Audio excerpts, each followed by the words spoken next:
I fear not the dark itself, but what may lurk within it. Welcome to Lurk, bringing you creepy, strange, and bone-chilling stories, with your host, Jamie Jackson.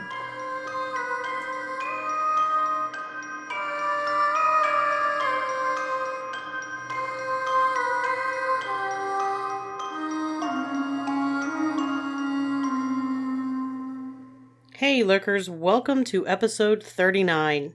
Today's episode is all about a lesser-known Maryland monster referred to as the Sykesville Monster, named for the town it was seen in. As it always seems to happen, once I started looking into the story, it turned into a couple of other stories and eventually morphed into sightings of a Bigfoot-type creature throughout the state of Maryland. Maryland, for any lurkers who are not familiar with this state, is a small state located on the east coast of the United States. It has the Appalachian Mountain Range in the west and the Chesapeake Bay and Atlantic Ocean on the eastern coast. Approximately 40 miles of the Appalachian Trail snakes through the state. It's also home to the famous Mason-Dixon line that marks the border between Pennsylvania and Maryland. Maryland isn't a very large state. It ranks 42 out of 50 for size, so it wouldn't seem like the place you'd find much in the way of monsters. But Maryland has several monsters. We've talked about the snallygaster already in episode 27. In addition to the snallygaster, Maryland has the goat man, the deweo, the Chesapeake Bay monster, who is affectionately known as Chessie, the snarly yow, the eel poot, and the Sykesville Monster.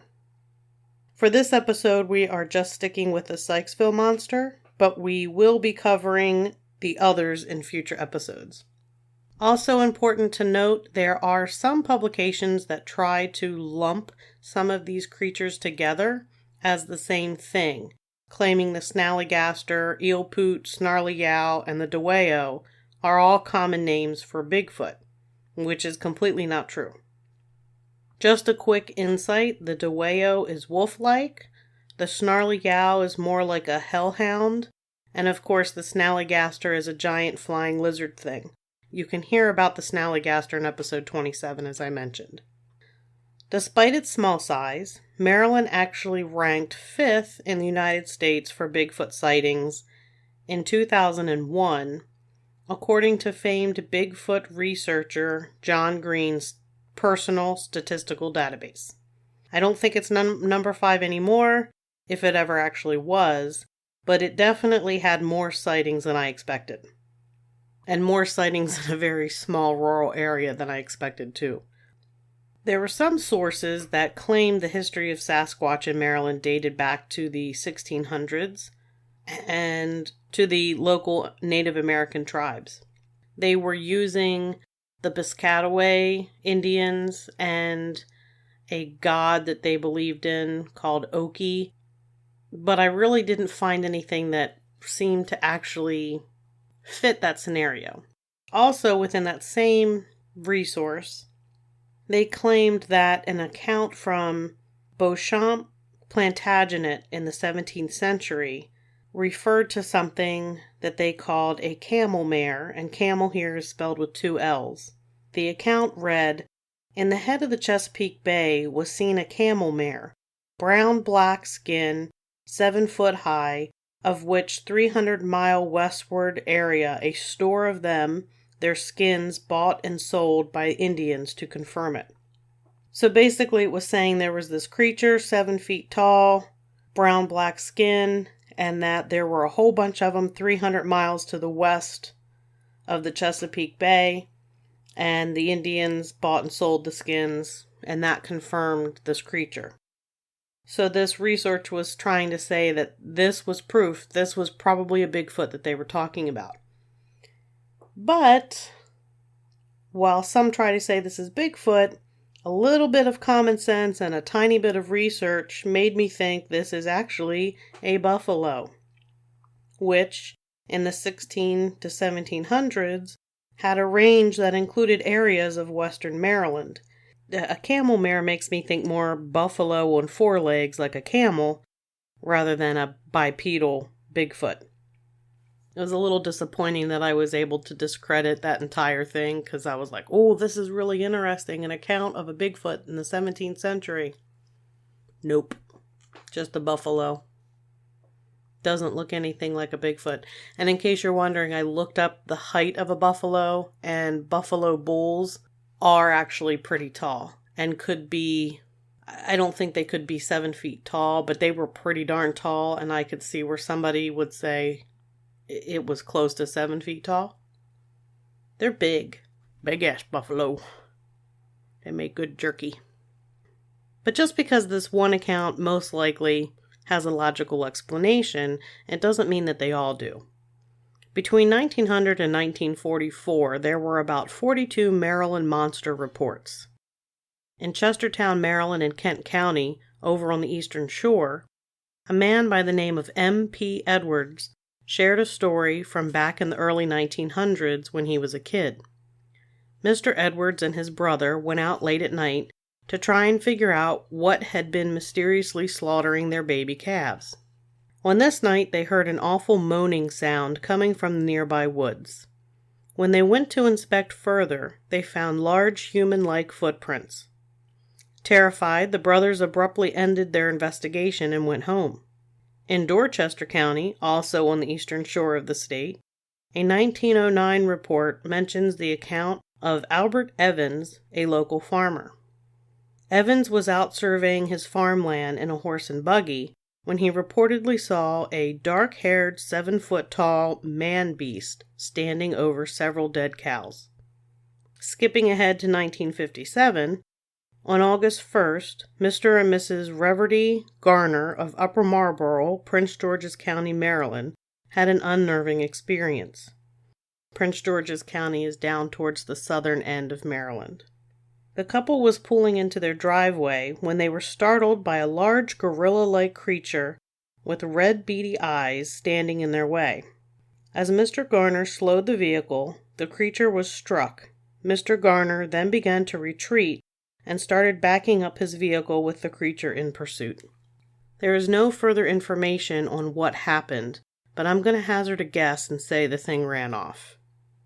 In the late spring, early summer of 1973, there was a cluster of sightings. May 1973, Sykesville resident Anthony Dorsey went outside to check on his dogs who were barking. He shined his flashlight into the woods and picked up 2 glowing eyes in the tree line. The eyes were spread far apart across the front of the face.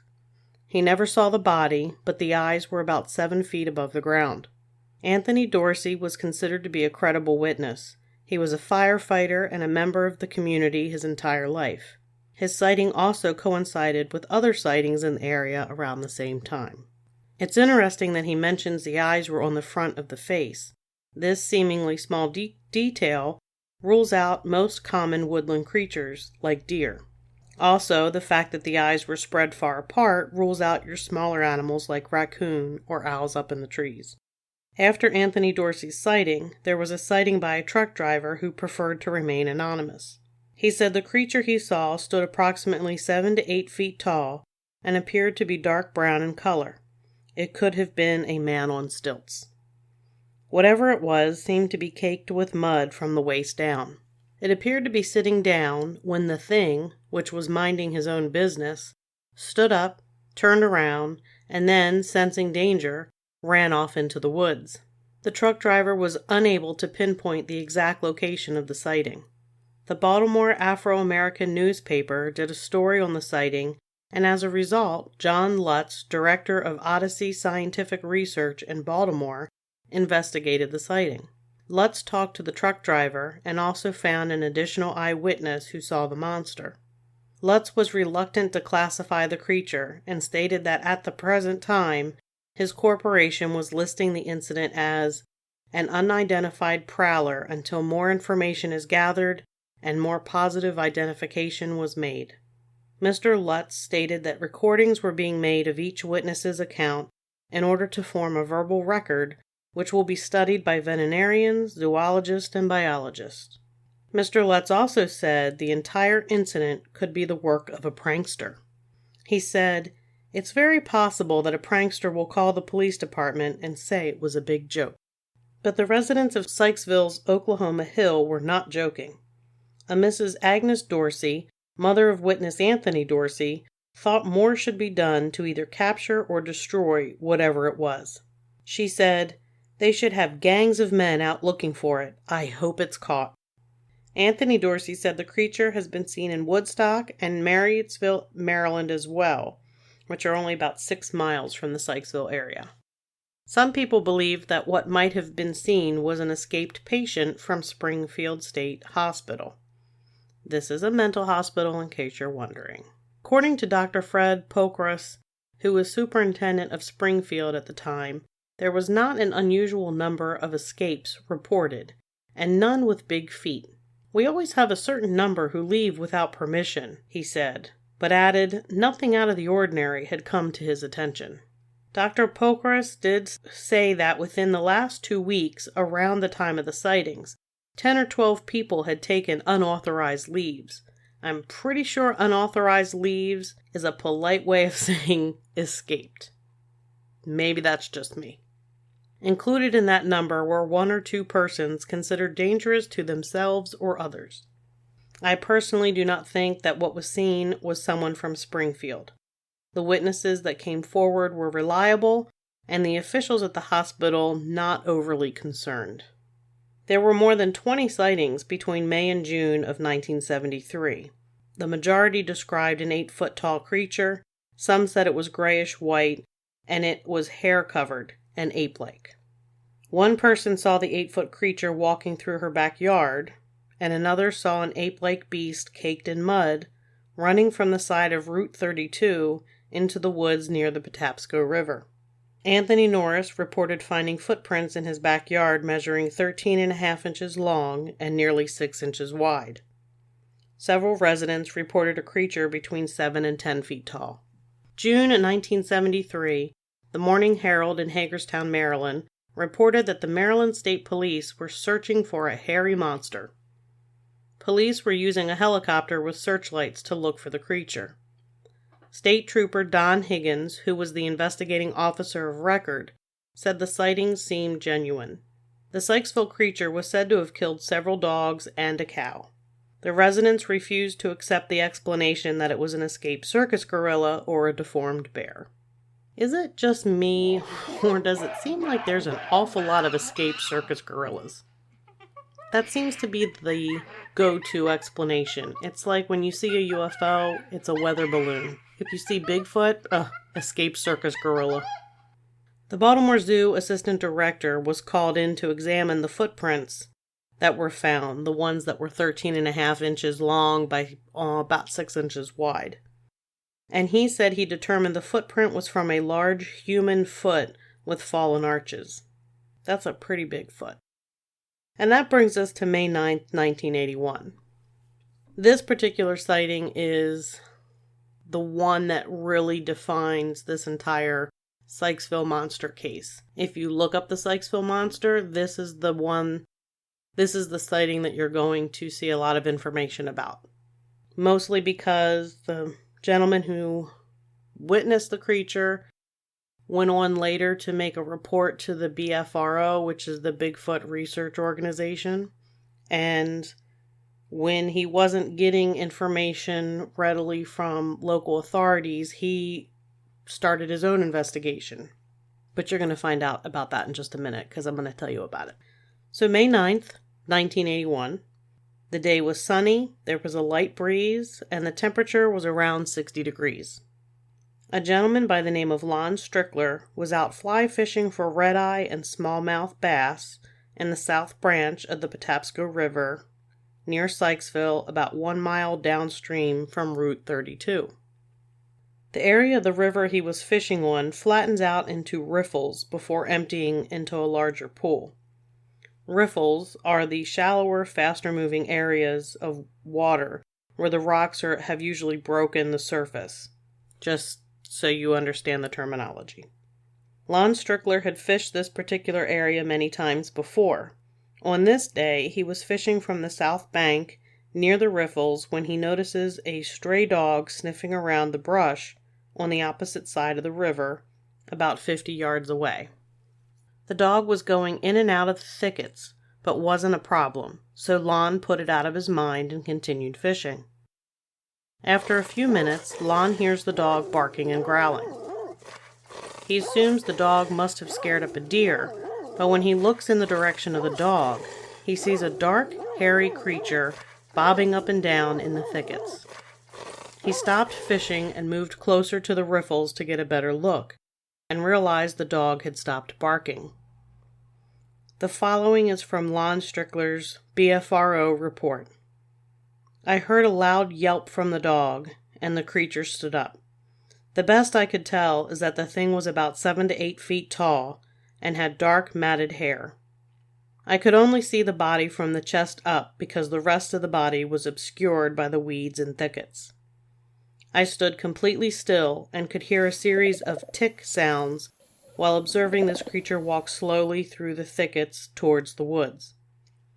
I started to follow it, and in the meantime I noticed a strong, musky scent that reminded me of fox urine. I had waders on, so I could only move so fast in an attempt to get a better look at this creature. It simply moved too fast for me. I decided to go back to my car, drive to Sykesville, and make an immediate report to the authorities. On my way back to the vehicle, I noticed the dog, and it had noticeable blood around the neck and hind area, but seemed to be able to get around. I figure I better stay away from the dog regardless. So Lon gets in his car and he heads to the nearest phone. This, of course, is well before cell phones are around. And he finds the phone located in a nearby bar. He calls the local police and he's told to go back to the area and they would meet him there. So he heads back over to the river and is surprised that there is a Maryland State Police cruiser already there. The state trooper tells Lon to get back into his car and leave immediately because they didn't know how dangerous the situation was. Lon tried to explain to the officer that he was the person who made the initial report, but the state trooper refused to let him talk and again told him to leave. About an hour later, he goes back and the place is crawling with people and both state and other official vehicles. One man standing near the road did share that someone had found hair samples, but refused to say anything else. Lon Strickler tried for years to get more information from local authorities, but he's been told there is no information available, or that there isn't any report of an incident in the first place. So Lon Strickler started his own investigation, uncovering several different reports that included a utility shed break-in and several chicken pens that were broken into in Gaither, Sykesville, Woodstock, Daniels, and Ellicott City, Maryland, which are all in the area of the South Branch of the Patapsco River. Most of the sightings were within the Patapsco Valley State Park. Lon Strickler mentions that Patapsco Valley State Park has a history of unusual activities like UFOs, paranormal, and cryptids. I was completely not aware of this information. I am definitely going to be looking into this claim. I actually got married at Patapsco Valley State Park, and my great-uncle, who was like a grandfather to me, he was superintendent there for a time. And growing up, I spent a lot of time at Patapsco Valley State Park.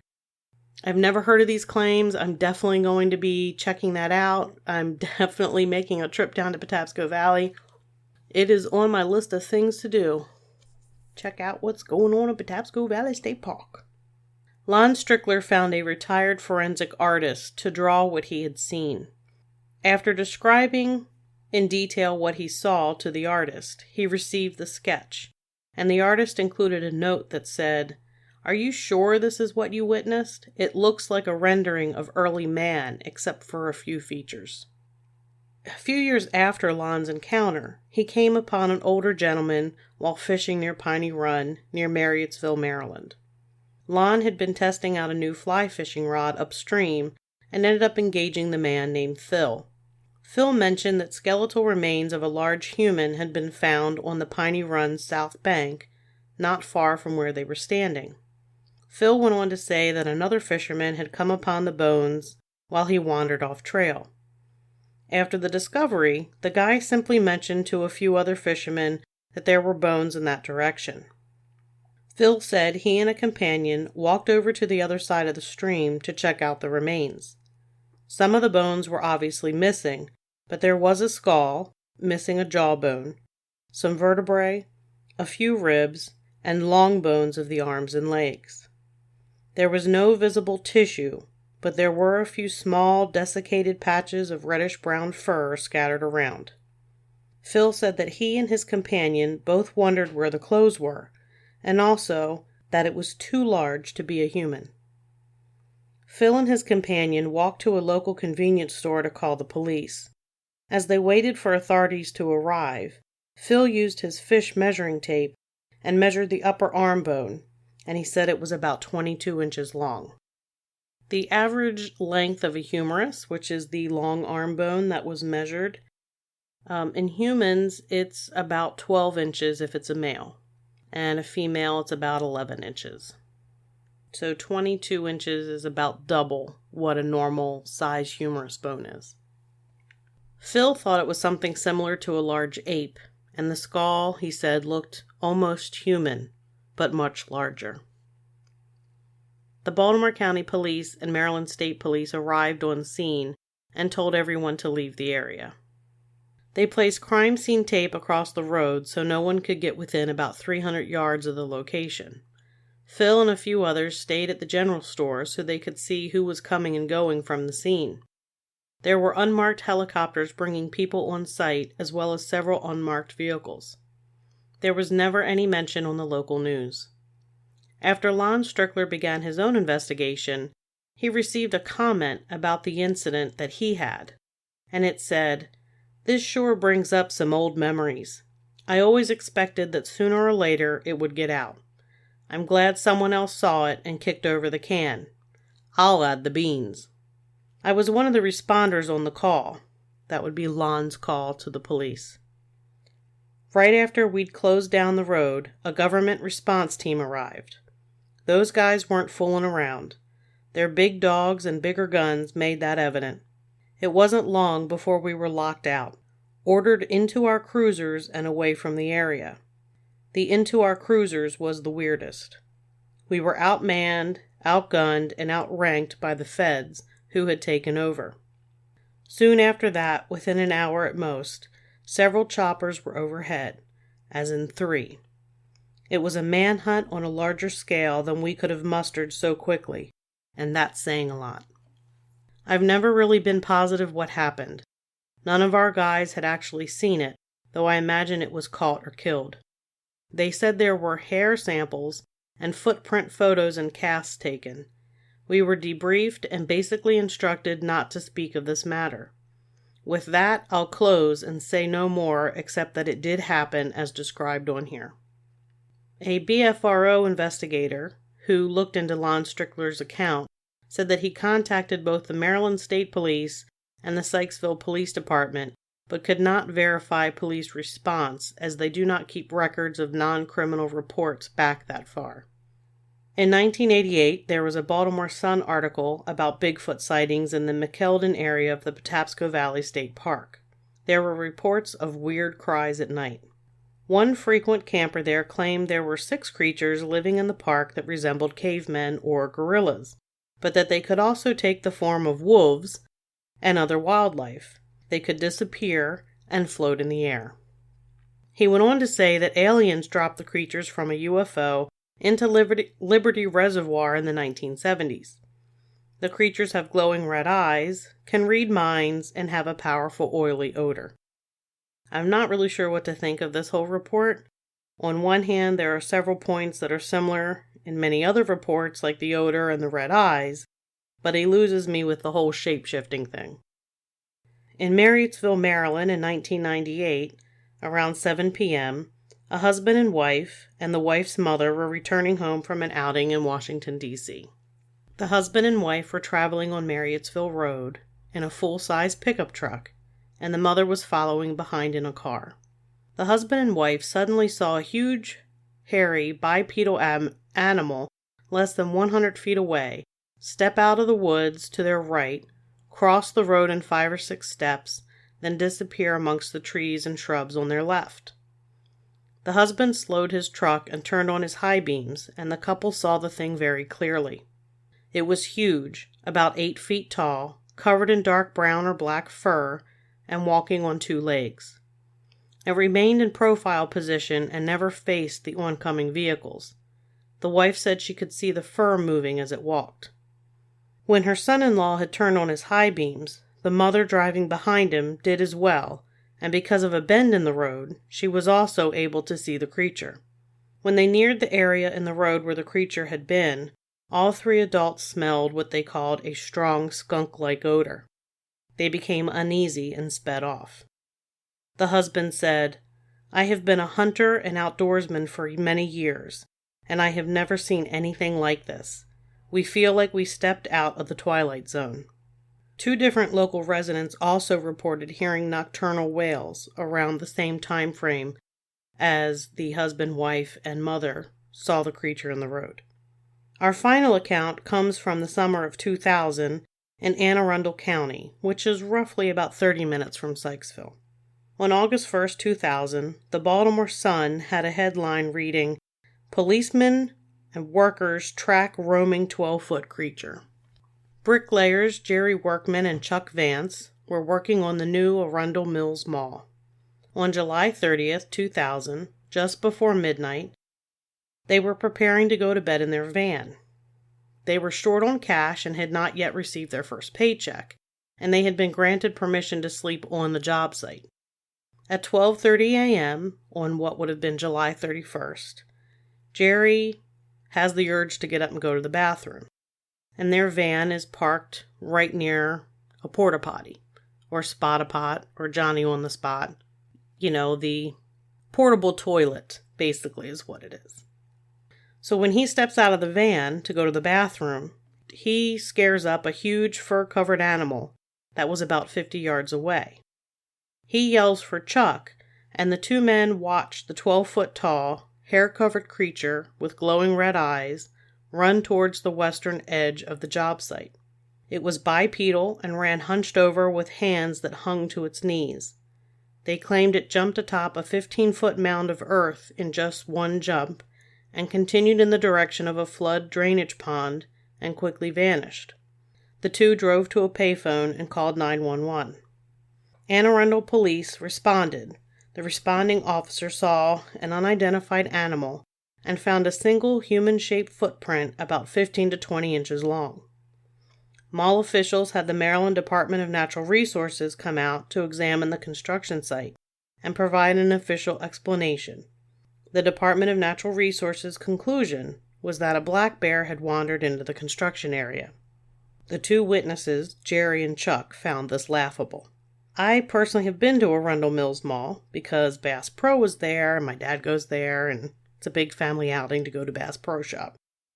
The area is so overdeveloped, I'm not really sure how a Bigfoot or even a bear could be around there completely unseen. I mean, it's really built up. The mall is huge, and I think even back when the mall was being built, it was a developed area, so I'm not really sure where a bear would even come from. I have a lot of research and investigating to do. Sykesville is only about 40 minutes away from my current location. As I said, Patapsco Valley State Park is a place that I have spent a lot of time, mostly as a kid, but I got married there. And since most of these sightings seem to happen down in that area, and there's also mention of UFOs and paranormal activity in the area as well, I'm thinking I'm going to have to do a little bit of research, digging, head down those areas, check out the areas, and see what I might be able to scare up. Hopefully I don't scare up anything, or I'm going to scare myself to death. But it sounds like it might make for a pretty interesting excursion, and possibly a little short bonus episode of what we might find out. Also, there is camping available at Patapsco Valley State Park, and I might possibly plan one of our family camping trips around a little bit of investigation. But don't tell my husband. So that's going to do it for this episode. As always, you can find us wherever you listen to your favorite podcasts, or at lurkpodcast.com, where you can find links to our social media accounts. We have merch available at lurkpodcastmerch.com. And if you have a story you'd like to share, send it to us at lurkpodcast@yahoo.com or via direct message on any of the social media platforms. I want to stress, I hope everybody has a fantastic New Year's Eve. Do not, under any circumstances, drink and drive. Have a designated driver, call an Uber, call a cab, whatever, walk home, but don't get behind the wheel if you've had anything to drink. I'll be making sure I won't be out partying, but I will be staying up to make sure that 2021 gets the hell out of here. I've had enough of it. I think everybody's had enough of it. It seems like it's been one giant year since 2020. It hasn't ended.